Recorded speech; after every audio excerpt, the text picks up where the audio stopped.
les cieux et sur la terre, il n'est aucun nom plus. Gloire à Dieu, que la paix du Seigneur soit avec chacun. Nous sommes à nouveau en ligne pour un autre culte que nous offrirons au Seigneur ce soir et aussi pour écouter la parole de Dieu. Sans tarder, nous voulons prier et même si vous êtes à la maison, sur votre divan, priez avec nous, prions ensemble. Ne restons pas des spectateurs, mais devenons et soyons acteurs dans la présence de Dieu. Offrons notre louange quand ce sera le moment de louer, d'adorer, et soyons attentifs à la parole quand ce sera le moment d'écouter. Prions ensemble. Alléluia. Seigneur, nous te remercions pour la joie que tu nous donnes de t'offrir le culte avec nos frères et nos sœurs, même si chacun est à la maison, mais nous sommes en communion les uns avec les autres et surtout avec toi, ô Seigneur. Nous te demandons d'aller trouver chacun, Seigneur, chez soi, afin qu'on puisse ressentir la même bénédiction, ressentir, oui, ta présence dans nos vies. Accepte la louange que nous t'offrirons et oins ton serviteur afin que ta parole pénètre dans le profond de notre cœur et qu'elle puisse porter du fruit à ta gloire. Nous te louons, nous te remercions dans le nom de Jésus. Amen. Alléluia. Alléluia, le Seigneur soit loué. Nous voulons passer ces moments dans sa présence. Nous voulons lui offrir cette offrande qui lui est due, mais que ça puisse lui être agréable et que notre adoration puisse monter à son trône de grâce comme un parfum d'adoration. Alléluia, Dieu.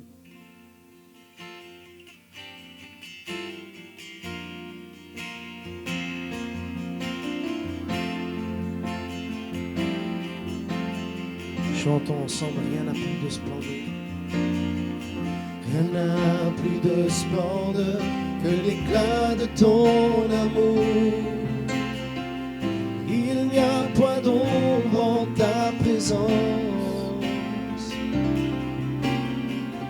qui peut vraiment oser se tenir devant le trône, devant ta face, ô Éternel. Et c'est par ta grâce, et c'est par ton sang, ô Jésus, que je viens. J'élève un chant comme une offrande vers toi, mon roi. Nul ne mérite ces louanges ici-bas. Seigneur, reçois l'honneur et la gloire qui t'est due. Reçois mon offrande, ô Jésus. Chantons,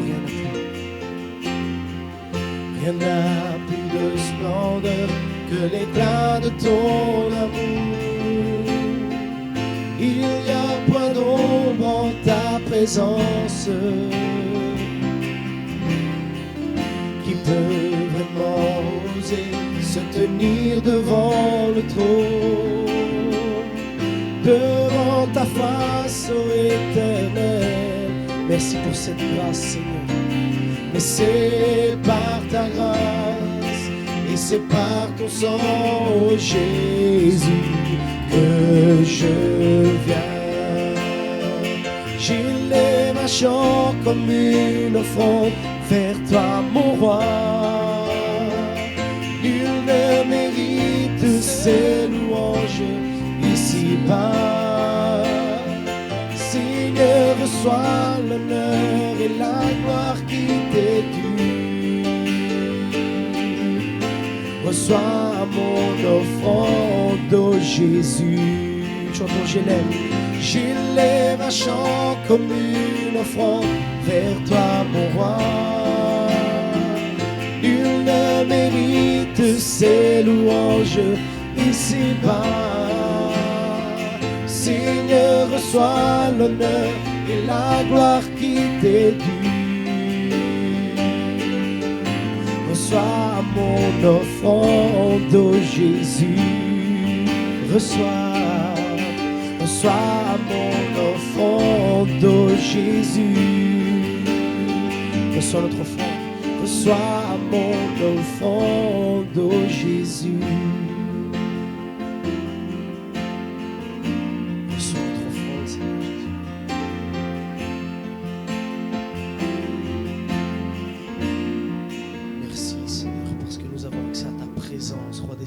Alléluia, tu es bon Seigneur Jésus-Christ. Tu es bon Jésus-Christ, alléluia.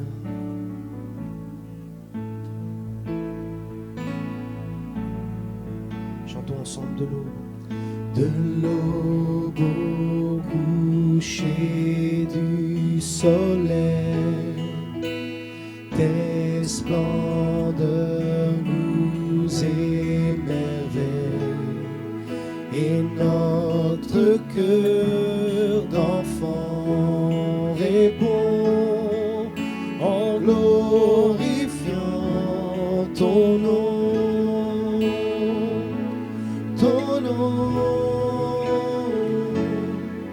Comme une tour aux quatre vents, ton nom nous rend fort à chaque instant. Ton nom, que tous les peuples entonnent un chant, car aucun autre nom n'est plus grand que ton nom.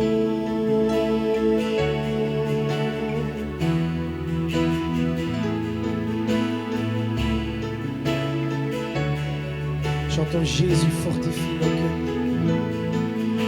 Jésus fortifie nos cœurs par ta grâce et ta grandeur, car c'est en toi que nous prions. Viens glorifier ton nom.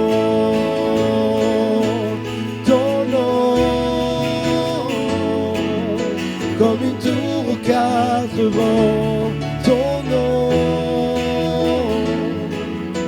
nous rend fort à chaque instant. Ton nom, que tous les peuples entonnent un chant, car aucun autre nom n'est plus grand. Oui, ton nom, comme une tour aux quatre vents, ton nom nous rend fort à chaque instant. Ton nom, que tous les peuples entonnent un chant, car aucun autre nom n'est plus grand que ton nom.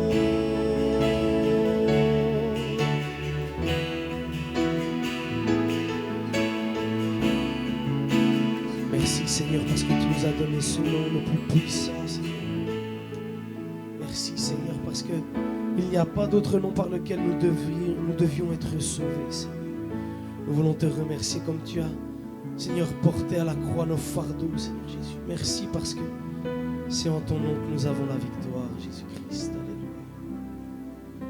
Merci Seigneur parce que dans ta parole, Seigneur, tu nous invites, Seigneur, à abandonner, Seigneur, nos fardeaux, nos peines, Seigneur, et à prendre ce joug qui est léger, ce joug qui vient de toi, Seigneur, car tu es bon, Seigneur Jésus. Aide-nous, Seigneur, à tout te déposer avec une pleine confiance, Seigneur Jésus.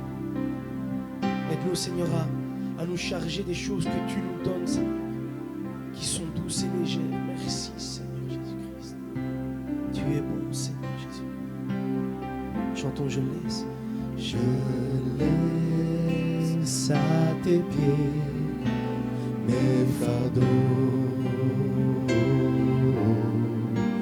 Devant toi, je dépose tous mes soucis.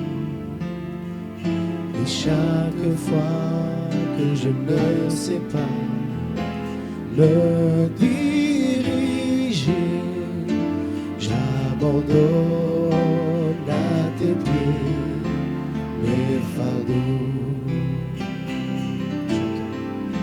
Je laisse à tes pieds mes fardeaux. Devant toi, je dépose tous mes soucis. Et chaque fois que je ne sais pas me diriger. J'abandonne à tes pieds mes fardeaux. J'abandonne à tes pieds mes fardeaux. Nous chantons une dernière fois, je laisse. Je laisse à tes pieds mes fardeaux. Devant toi, je dépose tous mes soucis. Et chaque fois que je ne sais pas me diriger, j'abandonne à tes pieds mes fardeaux. J'abandonne à tes pieds mes fardeaux. Sois loué, Jésus, tu es bon, Seigneur. Tu es bon, roi de gloire, alléluia. Sois béni éternellement, Seigneur Jésus-Christ. Roi des cieux, alléluia. Sois glorifié, Seigneur, alléluia. Merci, Seigneur, car tu es là avec nous, Seigneur. Nous bénissons ton nom, Seigneur, car toi, tu es digne de la louange, de l'honneur, de la gloire que nous voulons te rendre, Seigneur. Car tu nous as aimés d'un amour éternel et infini. Et nous te remercions, car tu nous as donné Jésus comme Sauveur et Seigneur, laquelle nous pouvons présenter devant ton trône tous nos problèmes, toute notre quête, Seigneur. Les malades de ton peuple, Seigneur, nous les présentons à toi dans le seul nom que tu nous as donné, le nom de Jésus. Celui par lequel nous avons accès en ta présence, Seigneur, ta véritable présence, Seigneur. Veux-tu bénir, Seigneur, tous ceux qui attendent, Seigneur, ta parole encore ce matin, en remplissant ton serviteur de sagesse, Seigneur, que ta parole soit donnée avec puissance de l'Esprit, afin que, ô Seigneur, tous ceux qu'on écoute, Seigneur, nous pouvons être fortifiés, exhortés, consolés de ta part, par ta parole. Seigneur, merci, bénis tes serviteurs. Seigneur, bénis, Seigneur, les couples, Seigneur, bénis, Seigneur, ceux qui traversent des problèmes, des difficultés, Seigneur. À qui irions-nous, Seigneur? Toi seul, tu peux intervenir, tu peux délivrer, Seigneur. Toi seul, tu peux opérer, Seigneur. Toi seul, tu peux, Seigneur, manifester ta puissance infinie dans la maison, dans les cœurs de tes enfants. Seigneur, je te présente, Seigneur, tous ceux qui ils attendent, Seigneur, le message de l'Évangile dans ce monde, Seigneur, que ton message progresse, que touche les cœurs, que tu sauves encore, Seigneur, que tu baptises de l'Esprit. Oui, Seigneur, tu es avec nous tous les jours et nous te remercions. Continue à nous bénir, continue à bénir ceux qui sont à la maison. Glorifie ton nom dans nos vies, dans le nom puissant de Jésus. Amen. Alléluia.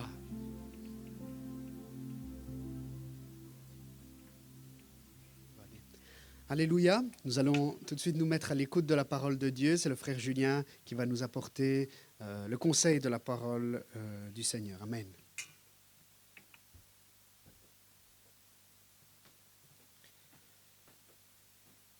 Gloire à Dieu. C'est merveilleux de se trouver encore ensemble, chacun chez soi et moi ici, mais nous sommes ensemble pour louer et glorifier le nom du Seigneur. Et c'est merveilleux parce que le Seigneur nous donne les forces d'aller de l'avant. Et je voudrais partager avec vous l'évangile de Jean, chapitre 19, versets 25 à 27. Près de la croix de Jésus se tenait sa mère, la sœur de sa mère, Marie, la femme de Clopas, et Marie de Magdala. Jésus vit sa mère et près d'elle le disciple qu'il aimait. Il dit à sa mère, « Femme, voici ton fils. » Puis il dit au disciple, « Voici ta mère. » Dès ce moment-là, le disciple l'a pris chez lui. Que le Seigneur soit loué et bénisse sa parole. Frères et sœurs, et amis, bien, nous voyons que dans ce peu de versets que nous venons de lire, bien, nous avons plusieurs choses, plusieurs intervenants. Nous avons Jésus, nous avons Jean, nous avons Marie et d'autres personnes. Nous avons la croix, la tristesse et cette parole que Jésus adresse. Et je voudrais partager un peu tout ça avec vous. Je dois l'avouer que quand j'ai commencé à préparer cette pensée en prenant mes notes, je n'avais pas pris trop l'importance de la croix.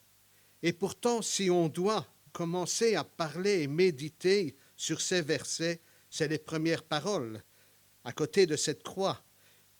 Une très grande importance pour chacun de nous. Frères et sœurs, toi l'ami qui se trouve derrière ton écran, à travers cette technologie que nous avons maintenant, je voudrais prendre donc ce premier point, qui est ce sacrifice sur la croix. Ce sacrifice de notre Seigneur Jésus pour chacun de nous. Romains chapitre 6, verset 6 nous dit « Nous savons que notre vieil homme a été crucifié avec lui afin que le corps du péché soit réduit à l'impuissance et qu'ainsi nous ne soyons plus esclaves du péché. » Toi qui écoutes et moi qui te parle, bien nous voyons Jésus est sur cette croix en tant que sacrifice vivant pour que chacun, sans exception, à travers son sang qui a coulé sur cette croix, nous puissions être rachetés du péché qui est en nous. Ce qui veut dire lavé, purifié, et donc rendu pur et reconnu comme enfant de Dieu. Co-héritier de notre Seigneur Jésus, et cela avec la promesse de la vie éternelle. Frères et sœurs et amis, je peux dire qu'il n'y a aucune autre solution. Si je ne reconnais pas ce sacrifice, je n'ai pas le droit d'être sauvé. Toi qui es derrière ton écran, tu es peut-être mon meilleur ami, tu es peut-être celui qui a entendu parler, tu es peut-être aussi proche, mais je sais une chose, c'est que nous n'avons que deux solutions. Il n'y en a pas 3 ou 4 comme certaines religions peuvent nous le faire croire. Les deux solutions que nous avons, bien, c'est le chemin étroit qui nous dirige vers la vie éternelle et donc le paradis, ou le chemin très large qui aboutit malheureusement à l'enfer. Donc en cet instant, bien, je t'invite, va au pied de notre Seigneur Jésus pour qu'il te donne la force de prendre cette décision du bon choix. Hébreux chapitre 3, verset 15 nous dit « Aussi longtemps qu'il est dit « Aujourd'hui, si vous entendez sa voix, n'endurcissez pas votre cœur. » Demandez-lui de te remplir de sa présence, de te laver, de te purifier avec ce sang précieux et fais-le maintenant. N'attends pas demain. Fais que son Saint-Esprit puisse remplir ton cœur. Mais ce qui est sûr, c'est que si tu laisses Dieu agir en toi, eh bien, il y a des choses merveilleuses pour toi. Jérémie chapitre 29, verset 11 nous dit « En effet, moi je connais les projets que je forme pour vous, déclare l'Éternel, projets de paix et non de malheur, afin de vous donner un avenir et de l'espérance. Alors vous m'appellerez et vous partirez, vous me prierez et je vous exaucerai. Vous me chercherez et vous me trouverez, parce que vous me chercherez de tout votre cœur. » Je crois que ce premier point a une importance vitale dans notre vie et que nous puissions ne pas l'oublier. Maintenant, revenons aux autres points de ces versets qui nous présentent, on va dire, ces paroles dites de Jésus aux autres personnes. Bien, si nous lisons, je crois que c'est de donner une solution à la situation qui est présente en cet instant-là. Frères et sœurs et amis, combien de fois n'avons-nous pas cherché d'avoir une solution à notre problème qui est devant nous? C'est vrai sûrement que pendant ces jours, ces semaines et ces mois de confinement, bien, nous avons passé des moments d'incertitude, des situations qui nous ont semblé insurmontables. Pourtant, il nous est dit de porter au pied du Seigneur, au pied de la croix, nos problèmes, et lui nous les résoudra. Nous avons entendu ce chant qui a été dit, que est celui qui nous décharge de nos fardeaux. Maintenant que nous avons ce déconfinement, bien, vient d'autres problèmes, des règles que nous n'arriverons pas à comprendre, des divergences dans nos idées, qui veut suivre à tout point de vue, qui pense de le voir d'une autre manière, et donc encore des incertitudes. Nous sommes sûrs de ce déconfinement, la situation va de nouveau dégénérer, tant de points d'interrogation, tant de questions. En continuant dans ces versets, nous voyons différentes personnes, nous voyons Jean, disciple de Jésus, Marie, mère charnelle de Jésus, qui aussi se trouvaient dans une situation de question de la situation qui était présente devant eux. Dans toutes ces personnes, celui qui était, je crois, le plus mal placé, c'était Jésus qui se trouvait sur cette croix. Je crois que c'est lui qui était dans la plus mauvaise posture dans toutes ces personnes qui étaient présentes. Mais Jésus, même dans cette situation, regarde de donner une solution au problème qui est devant lui. C'est le problème de la tristesse d'une maman, la tristesse d'un ami. Quel amour est démontré dans cette action? Et cet amour, il le donne encore aujourd'hui à chacun de nous. Sa réponse est précise, pertinente. Il est prêt de donner une réponse à chacun de nous. Jean perd son héros, son maître, son confident. Il est découragé. Jean a besoin de réconfort. Mais Jésus trouve une solution en donnant Marie comme sa mère. Et combien on sait qu'on trouve du réconfort en venant vers sa maman. Pour celui qui, comme moi, l'a perdu jeune, car j'avais à peine 25 ans, combien je peux dire que c'est dur. Mais d'un autre côté, on voit que certaines personnes qui ont encore leurs parents, leur maman les laisse de côté.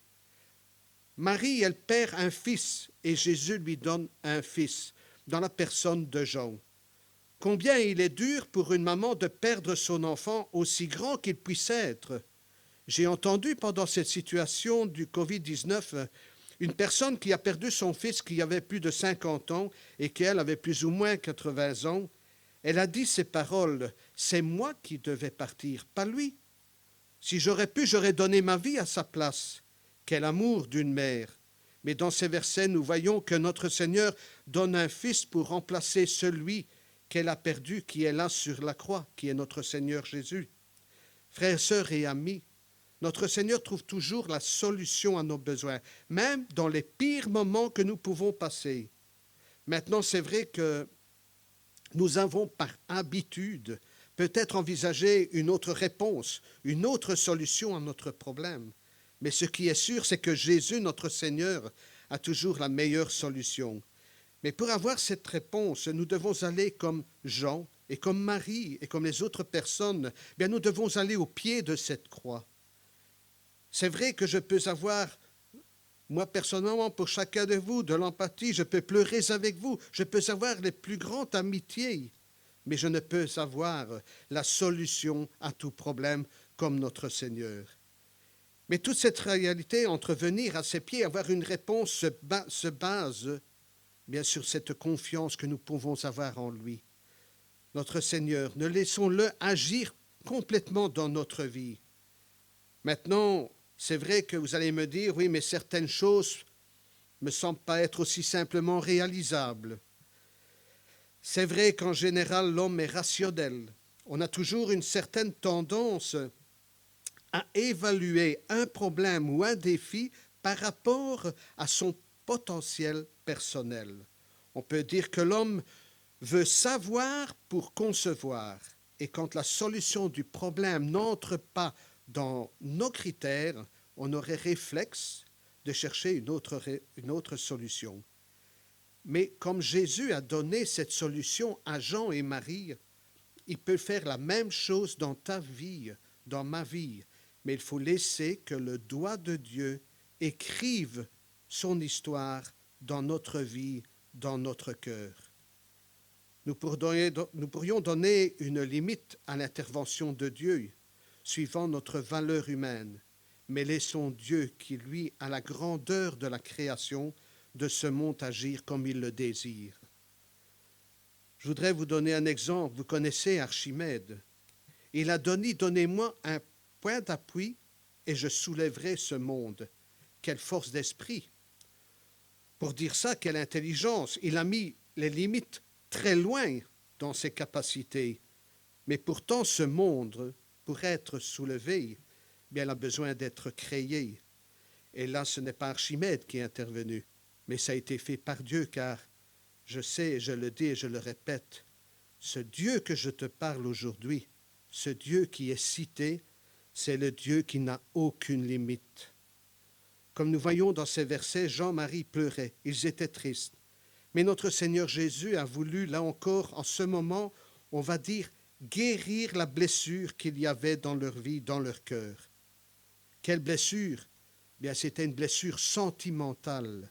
La Bible nous enseigne que Jésus est venu pour guérir nos blessures, pour panser nos cœurs brisés, pour nous donner la splendeur au lieu de descendre. Il est venu nous donner l'huile de joie au lieu du deuil, comme il est cité dans Ésaïe, chapitre 6, verset 6.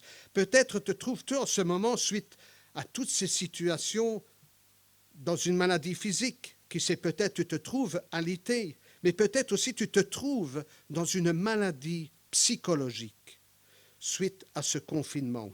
Rester isolé, n'avoir pas eu de contact, ces contacts familiaux qu'on peut avoir, ces contacts habituels, ces contacts de relations qu'on a au niveau du travail.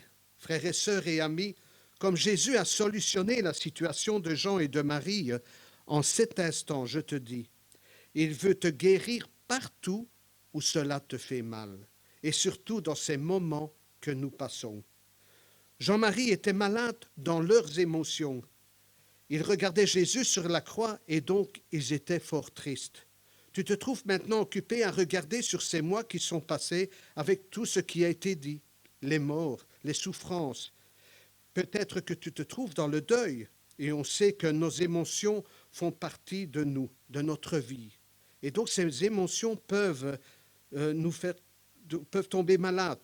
Elles peuvent être malades par rapport à ce qui est devant nous, comme toute autre partie de notre vie, de notre être. Le monde aujourd'hui est rempli de personnes qui souffrent émotionnellement, et surtout dans ces moments comme cité auparavant.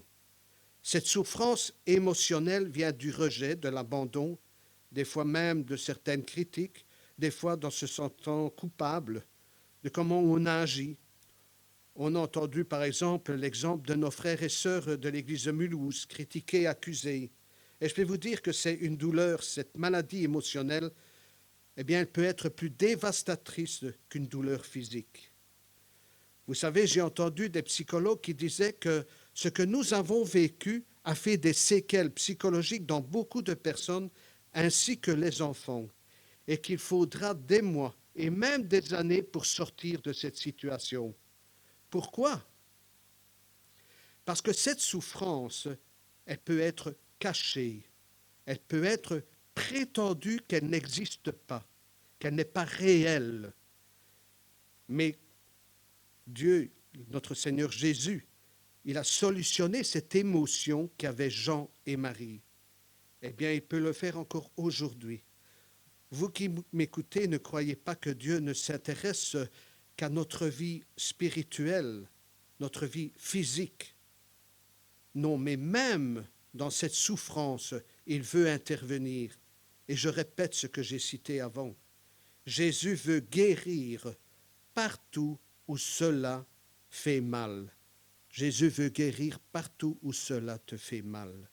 Dans le psaume 147, verset 3, il nous est dit, « Il guérit ceux qui ont le cœur brisé et pansent leurs blessures. » Frères et sœurs et amis, je vais terminer en vous disant que si aujourd'hui nous rencontrons des problèmes, des tristesses, des difficultés, que nous sommes blessés dans nos sentiments, que nous puissions voir cela comme une certaine chance. Vous allez me dire pourquoi, bien frères et sœurs et amis, si tu laisses dans cet instant habiter le Seigneur en toi, dans ta vie, dans ton cœur, sache que celui qui est en nous, qui est le Seigneur Jésus, et qui met son Saint-Esprit dans notre vie, qui est ce consolateur qui est promis, eh bien, je sais qu'il est celui qui est le plus grand des consolateurs, que celui que tu peux trouver dans ce monde. Je vais vous laisser avec ces versets. Hébreux chapitre 4, verset 16. Approchons-nous donc avec assurance du trône de la grâce, afin d'obtenir compassion et de trouver grâce pour être secouru au moment opportun. 2 Thessaloniciens chapitre 3, verset 3. Le Seigneur est fidèle, il vous affermira et vous protégera du mal. Que le Seigneur soit béni, loué, glorifié et remercié, frères et sœurs, et qu'il puisse venir te trouver là où tu te trouves, à l'endroit que tu es, et qu'il puisse te donner ses forces nécessaires, qu'il puisse faire reculer ses limites, et qu'il puisse consoler ton cœur, parce qu'il est prêt à le faire. Le Seigneur est tout-puissant. Nous savons qu'en lui seul, nous pouvons confier notre vie. À lui la gloire. Amen.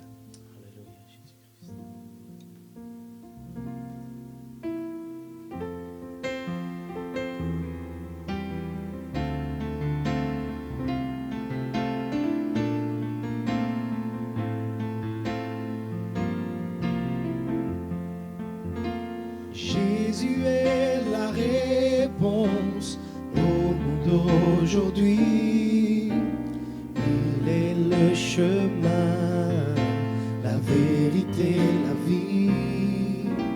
Jésus est la réponse au monde d'aujourd'hui. Il est le chemin, la vérité, la vie.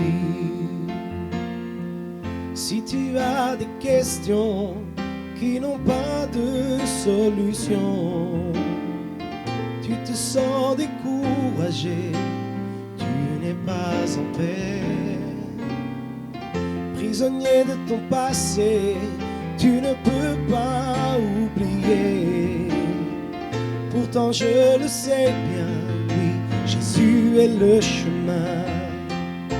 Jésus est la réponse au monde d'aujourd'hui. Il est le chemin, la vérité, la vie.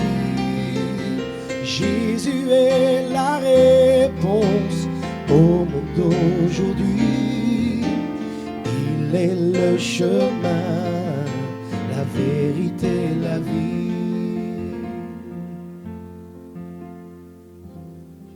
Alléluia. Nous voulons conclure par la prière et remercier le Seigneur pour sa parole. Merci Jésus, comme tu as parlé à nos cœurs. Oui, c'est vrai, tu connais combien de cœurs sont dans l'angoisse, dans la peur, ont développé des phobies. Seigneur, nous te demandons d'aller les trouver et qu'ils puissent se livrer entre tes mains, s'abandonner entre tes mains pour connaître une complète guérison. Oui, nous avons entendu, tu peux mettre ton doigt pour guérir, tu peux mettre ta main, oui Seigneur, pour rétablir. Et nous te le demandons, Père, de le faire dans nos vies, dans les vies de ceux qui nous écoutent, qui nous regardent. Merci parce que c'est toi qui es la réponse à nos soucis, à nos problèmes.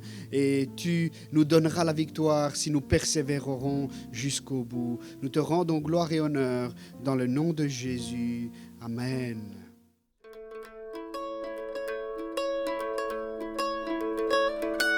Dans les cieux et sur la terre, il n'est aucun nom plus doux.